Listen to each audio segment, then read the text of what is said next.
Shalom, everyone. We are continuing our limud of Sefer melachim Beis, and we're up to Perek Vav. And this is a long section of the book of Melachim that deals with the many miracles of Elisha Hanavi, who succeeded Eliyahu Hanavi. And he was given the bracha of Pishnayim, that he was able to even do double the miracles of Eliyahu Hanavi. And we go weiter with those miracles, and then we'll go back to the discussion of the kings that Elisha is dealing with. These are the melachim Yisrael, all of whom are Rishoyim. Vayimru, Pasuk Aleph, Vayimru b'nei Neviim el Elisha. The sons of the Neviim, this is the kinoi throughout Tanach, for the Talmidim who are Neviim in training, said to Elisha, Hinei na hamakam asher anachnu yeshvim sham lefanecha tzar mimenu. The place that we're living, our dormitory, is very, very small. We need more room. Nelchana ad hayardain, let us go towards the Jordan River. V'nikcha misham ish kaira achas, each one should take a beam of wood from a tree. V'nasalanu sham makam l'shavasham, we can make a bigger dira, a bigger makam for all of us to live. Vayomer lechu, Elisha said, go ahead, if you need to move, move. Vayomer ha'echad, and one of the Bnei Nevi'im said, Hayel na v'leiches avodecha, please go with us. In other words, essentially there was a concept that we want this binyan to be miyusad al tairas HaKodesh, and your presence will bring down a bracha, will inspire us, and make us act l'shem shamayim. So please accompany us as we build. They didn't ask him to carry the wood, but accompany us. Vayomer ani elech, Elisha said, I will go with you. Vayelech itam, and Elisha went with the Bnei HaNeviim to build a new dira. Vayavayo hayardena, they came to the Jordan River. Vayigzru eitzim, they cut down the wood, and then they would construct their building.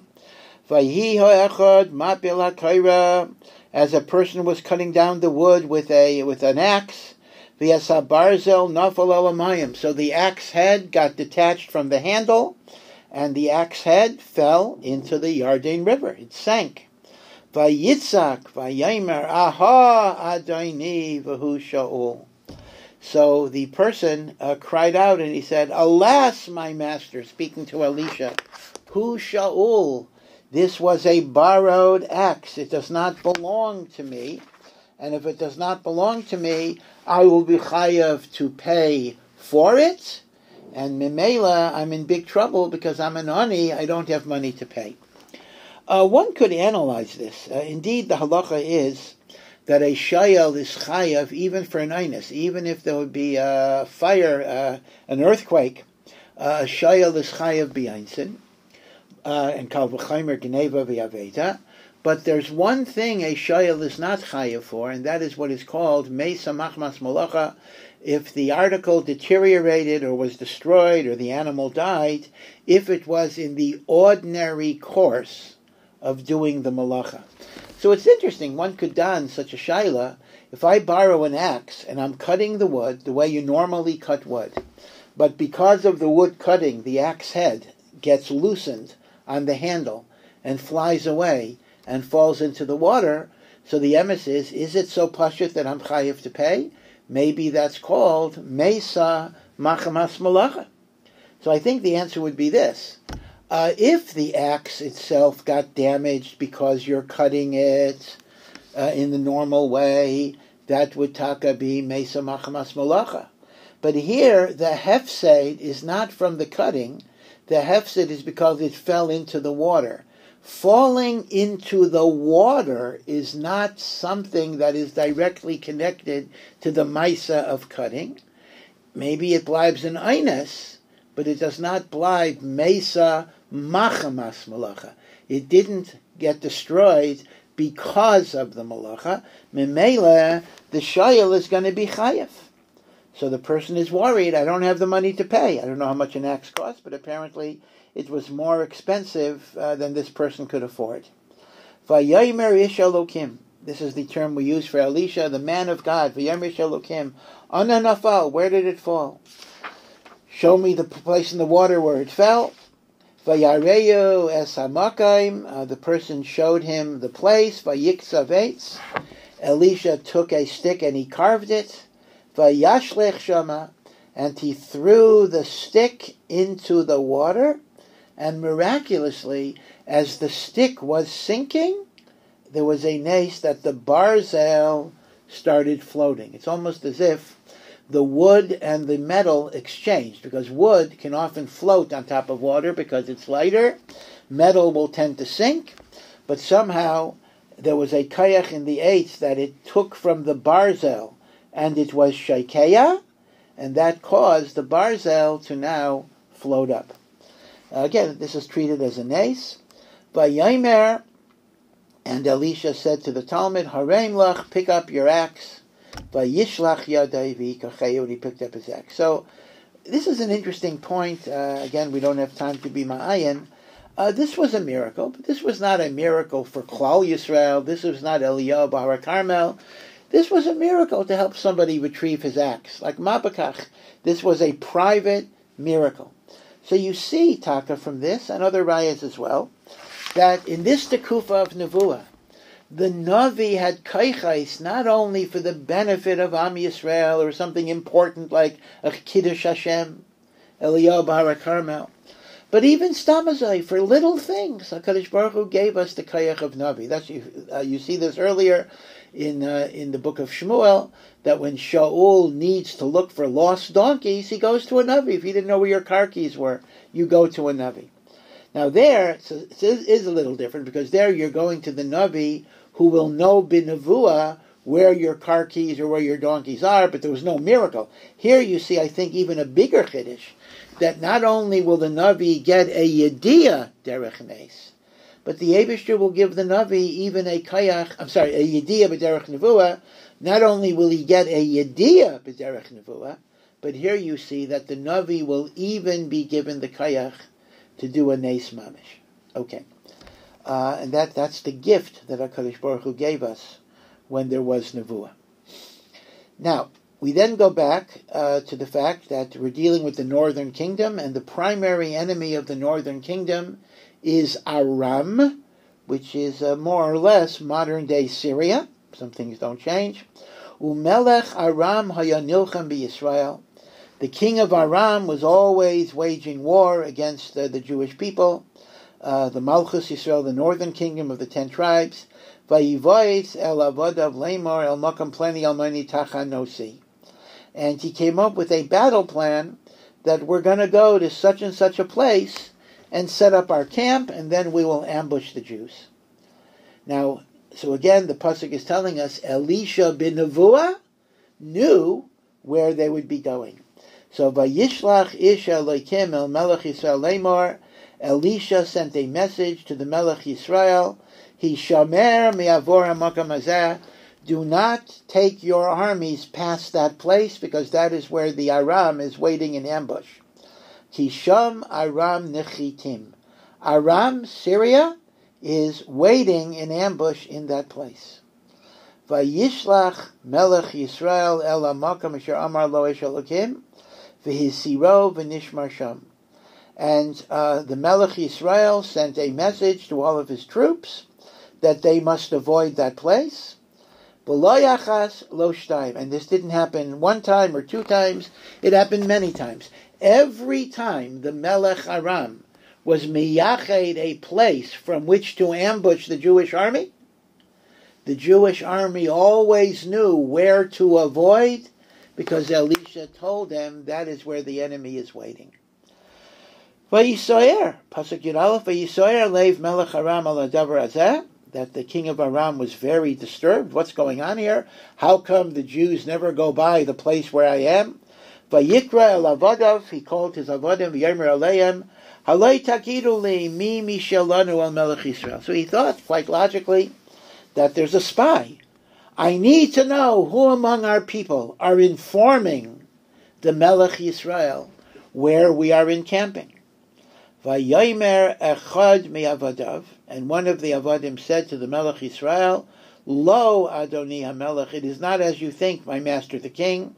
It's not one of us that is a spy. All of us are loyal to you.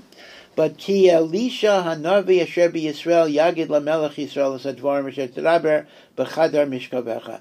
It is the supernatural power of the prophet Elisha who is able to tell the Melech Yisrael every single thing that you say, even if it's in your private bedroom. No matter how private it is, the Navi ben Nevuah knows what you're saying. So, Vayomer, so the Melech then says, this Elisha is a dangerous guy. He gives away all of our military plans. L'chu u're'u, eicho hu, go and see where he is, v'eshlach v'kacheyu, and I will go and have him arrested. Vayugad laymar, and the Melech was told, Hine b'Daisan, he is in Daisan. Interestingly, Daisan was the very place where Yosef's brothers were when they sold Yosef. So Daisan is, which is really a suburb of Shechem. Chazal say Shechem is Muchan Leparanias. Really, it's Daisan that's Muchan Leparanias, but since Daisan is a suburb of Shechem, so the whole Shechem is Muchan Leparanias. So Elisha is in Daisan. Vayishlach shama susim v'rechev v'chayil kaved. So the Melech of Aram sent horses and chariots and armed soldiers to get Elisha. V'yavo halayla v'yakivel, and they surrounded the whole city of Daisan because they didn't know where in Daisan Elisha was.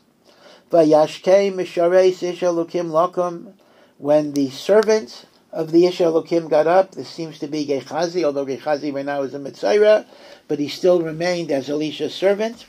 Vayetze, when he got up in the morning, V'nei Chayil Sayri V'zir, a whole army was surrounding the city with Sus V'rechev. Vayomer Nairo Elav. So the youth, the servant, said to Elisha, Aha Adoni, alas, my master, Eicha Na'asa, what can we do? We're trapped. They will get us. They will kill us. Vayomer, Elisha said to Gehazi, or perhaps Gehazi's son, which is why it's called Naro, Al tira, do not be afraid, ki rabim asher itanu mi asher osam. There is more on our side than on their side. Even though the Chayra in Daisan, there were literally no soldiers at all. So what did Elisha mean? We have more than them. So you'll see, Pasuk Yitzayin, V'yispalel Elisha v'yaymar.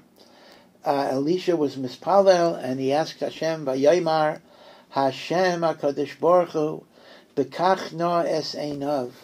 Open up the eyes of my nar, so he sees what the reality is. Things that are not nira li'einayim. V'yira, and he should see. V'yifkach Hashem es einay anar, and Hashem opened up the eyes of the nar. Vayar, and he saw something that had been invisible. Hine hahor male susim varechev eish sevivos Elisha.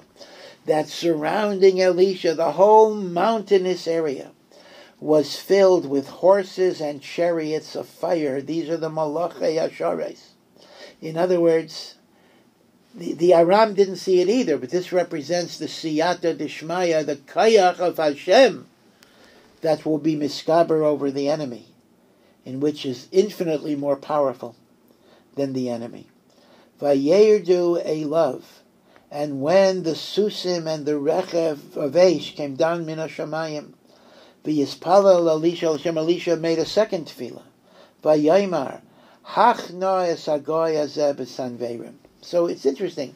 He didn't ask for the chariots, for the malachim, to defeat the enemy. It's an indirect thing. He says, make them blind so they can't see. V'yakem b'sanveirim kidvar Elisha. And they were smitten with blindness.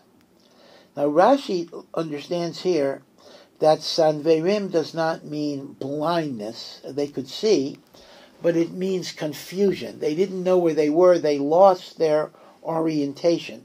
They lost their sense of direction. You'll see why this is important. Vayomer aleim Elisha. So now all of these Aramite soldiers who are not aware, they're not aware of the Susim and the Richveyesh. They just, all of a sudden, they kind of don't know where they are. So Elisha tells them, because they don't know this is even Elisha, Lo zeh haderech v'lo zu ha'ir. You're looking for a Navi, this is not the right road, this is not the right city. L'chu acharai. Follow me. V'yolicha eschem elo ish asher tevakshun. I will lead you to the person that you're looking for. Of course, that's himself. V'yelech eisam shomreina. So he leads them into Shomron, which from their perspective is a pretty stupid thing to do, because Shomron is the capital of Malchus Yisrael, and that is where all of the army is. Vayehi kavayam Shomron. As soon as the Aramim got to Shomron, Vayomer Elisha Hashem Pekach Ezinei Eila V'yiru. Open up their eyes, which according to Rashi means take away their confusion. So they realize they're in a trap. Vayivkach Hashem Eseineim V'yiru. V'hinei b'toch Shomron. They're in the middle of enemy territory. Vayomer Melech Yisrael Elisha, and the Melech Yisrael says to Elisha, Kiroso Osam, when he sees all of these enemies just walked into his city, and they're vulnerable. Ho'akeh akeh avi, my father, again a lesson of kavod, shall I kill them? So interestingly enough, Elisha says, don't kill them. I just wanted them to be makir, how HaKadosh Baruch Hu could make them crazy, and how everything is in the hands of HaKadosh Baruch Hu. Vayomer, lo yisakeh. Do not smite them. Do not kill them. Ho'asher shavisa b'charba v'kashtecha ata makeh. Are these people that you've captured through your sword? If you would have captured them in nitzachain of milchama, so you would have the right to kill them. But this was a nace. And the nace is that they should be makir the Yad Hashem, and therefore send them back to Aram, so they could be mefarsem. How HaKadosh Baruch Hu could make them crazy and lead them astray. Therefore, sim lechem u'mayim v'mayim lifneim, give them bread and water, give them food, vayechlu, vayishtu, let them eat and let them drink, vayelchu eladim, and let them go back to their king.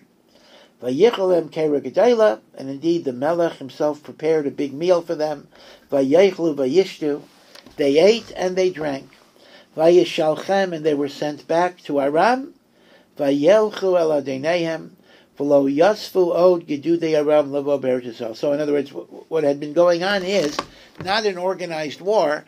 It had been bands of hooligans, bands of bandits coming in and invading, pillaging, taking crops, harassment.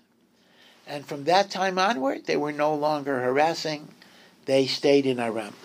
Although we will see that eventually there's going to be a full war that is declared, and that is it, as they switched from what you might call random acts of terrorism and harassment to actual organized milchama, and Pasuk Chav Daled talks about the organized milchama.